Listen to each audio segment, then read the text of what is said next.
एक तरफ उन्होंने ये कहा कि जनाब मालम जब्बा, ये BRT पेशावर का बिल्कुल हम तैयारी हमारी पूरी है इनके रेफरेंसेस की, और इसका मतलब है वो समझते हैं कि इसमें करप्शन हुई है, लेकिन साथ कहते हैं जो ही स्टे इनसे हटेगा तब हम करेंगे। एक ये जुमला है। दूसरा जुमला भी नजर में रखें, वो कहते हैं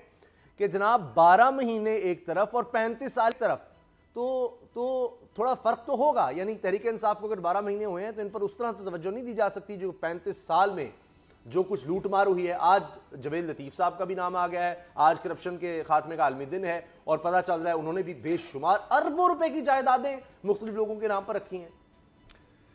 उसामा साहब, यही मामला है, पूरी कौम का मुतालबा भी है, और आज चूँकि एंटी करप्शन का आलमी दिन है, इंटरनेशनल एंटी करप्शन डे है, और एक तो चेयरमैन नैब का आज खिताब बड़ा अहम है, और दूसरा अब से कुछ देर पहले वज़ीर-ए-आज़म पाकिस्तान इमरान खान ने भी जो एंटी करप्शन ऐप जो लॉन्च की गई है पंजाब हुकूमत की जानब से, एंटी करप्शन एस्टैब्लिशमेंट की जानब से, उस हवाले से उसको तकरीब जो है वहाँ पर उन्होंने खिताब किया, और उससे पहले नस्ट में जो खिताब किया।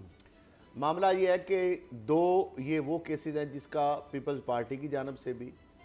और नून लीग की जानब से बार बार ये बात आती है कि ये इन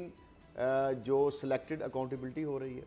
नैब इन बड़े मनसूबों पर मुलजमों के ऊपर हाथ क्यों नहीं डालता? क्या इस वजह से कि उनका तल्लक PTI से है? क्या इस वजह से कि वो बड़े अहम ओहदों पे फाइज हैं?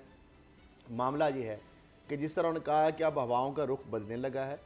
और रेफरेंसेस तैयार हैं। देखिए उसामा साहब, रेफरेंसेस तैयार का मतलब ये है कि उसमें करप्शन हुई है, इंक्वायरी भी उसमें साबित हो गया करप्शन हुई है, इन्वेस्टिगेशन में भी साबित हो गया करप्शन हुई है, और रेफरेंस उस बात का ही दायर किया जाता है जिसके अंदर साबित हो गया करप्शन हुई है, और आगे इंसाफ अदालत में उसको लेके जाया जाता है। अब मामला चूंकि BRT और मालम जपा के हवाले से ये दोनों केसेस के ऊपर स्टे है, और स्टे के वोकेट कराने के लिए ऑलरेडी जो अदालत से रजू भी नैब ने किया हुआ है। इस हवाले से आप देखें कि BRT में गालबन FIA ने भी उसमें तहकीकात शुरू कर दी है, जिस पे हुकूमत यानी जो मनसूबे की जो कॉन्ट्रैक्टर है उनकी जानब से FIA के खिलाफ अपील दायर की गई है कि इसको रोका जाए, क्योंकि ऑलरेडी इस मामले पे नैब भी तहकीकात कर रहा है। नैब को चूँकि स्टे की वजह से रुका हुआ है, तो मामला ये है कि जो आज के दिन जिस तरह इमरान खान साहब ने बात की कि चाइना की अगर तेज़ी से तरक्की हो रही है, तो उसकी बड़ी वजह यह है कि वहाँ पर जो प्रेजिडेंट है उसने 400 बंदे, जिसमें ज़्यादातर तादाद मिनिस्टर्स की है, उनको पकड़ के अंदर किया, वो जेलों में बांध है। चेयरमैन नैब ने भी ये कहा कि आज जो हवाएं हैं उनका रुख तब्दील हो चुका है। बड़े बड़े जो मगरमच्छ है, जो माफियाज हैं, आज कुछ जेलों के अंदर हैं, कुछ अपनी जमानतों के लिए अदालतों के दरवाजे खटखटा रहे हैं, और कुछ बैरून मुल्क जा चुके हैं, और बाकी जो है उनके ऊपर भी नैब जो है उसने अपना वर्किंग कर रही है। तो उनका करप्शन हम ख़त्म 0% तो नहीं कर सकते, लेकिन हमने ईंट रख दी है, और अब बड़े से बड़ा जो ताकतवर से ताकतवर बंदा भी है वो अब इस जो इरसाबी शिकंजे उससे बच नहीं सकेगा, और वो अपने मंतकी अंजाम तक पहुंचेगा। 1200 के करीब रेफरेंसेस हैं। अब अदालतें, जो कि इरसाब अदालतें कम है, 1200 रेफरेंसेस, उसमें 942 अरब रुपए की अमाउंट इन्वॉल्व है। ठीक है, तकरीबन कुछ 150-200 अरब रुपया नैब जो है वो रिकवर कर चुका है।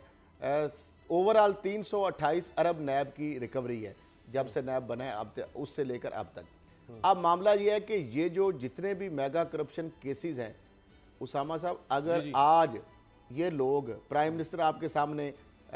शाहिद खाकान अब्बासी साहब जेल के अंदर है, नवाज शरीफ साहब सजा याफ्ता है, बाहर गए, एक रिलीफ मिला अदालत से उनको, वो भी वजीर आजम थे। फिर उसके बाद गिलानी साहब, बड़ा शोर है, गिलानी साहब साबिक वजीर आजम, उसके बाद राजा परवेज साहब का तो आज बड़ा कह रहे थे, फिर आसफ जरदारी साहब सदर पाकिस्तान, वो जेल के अंदर, उनकी बहन फरियाल तालपुर जेल के अंदर है, आगा सुराजदानी स्पीकर है वो अंदर है, शहबाज शरीफ साहब के ऊपर केस है जो अपोजिशन लीडर है कौमी असेंबली के, और नून लीग के सदर भी हैं, हमजा शहबाज जेल के अंदर है।